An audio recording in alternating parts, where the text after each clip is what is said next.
Hello friends, Radhe Radhe সবাইকে। আজ হচ্ছে 19শে মার্চ। তো আজ দিনটা খুবই স্পেশাল। কেন স্পেশাল সেটা তোমাদের সাথে আমি ক্লিয়ার করে দিই। অ্যাকচুয়ালি যখনই আমি আমার ভগবান বা আমার প্রভুজির নামে কোনো কথা বলতে যাই, আমার কথা আটকে যায়। তো কি বলবো কি না বলবো আমি নিজেও ভুলে যাই। যদি কিছু ভুল ত্রুটি বলে ফেলি তো ক্ষমা করো। তো চলো, যেটা বলতে যাচ্ছিলাম যে আজ হচ্ছে 19শে মার্চ। আজ স্বয়ং শ্রী শ্রী প্রেমানন্দ বাবা মহারাজজির জন্মতিথি, বৃন্দাবনের পূজ্য প্রেমানন্দ বাবা মহারাজজির জন্মতিথি।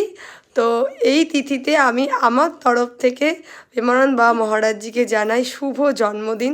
তার চরণে কোটি কোটি প্রণাম। তার সুস্থতা কামনা করি। মা রাধা যেন তার মুখের হাসিটা সবসময় বজায় রাখে, আর তার মুখ থেকে যেন আমরা রাধা নামটা সর্বদাই শুনতে পারি। কারণ তার মুখের এই রাধা নামটা ছোট থেকে বড় সবাইকে সঠিক মার্গে নিয়ে যেতে সাহায্য করে। যারা একদমই এই মোহমায়ায় যুক্ত হয়ে বুঝতেই পারে না কি করবে, তাদেরকে তিনি পথ দেখায়। তো এই মানুষটাকে আজকের দিনে আমার তরফ থেকে অসংখ্য ধন্যবাদ আর জন্মদিনের অনেক অনেক শুভেচ্ছা। আপনি ভালো থাকবেন প্রভুজি। খুব শিগগিরই আমরা আবার বৃন্দাবন যাচ্ছি।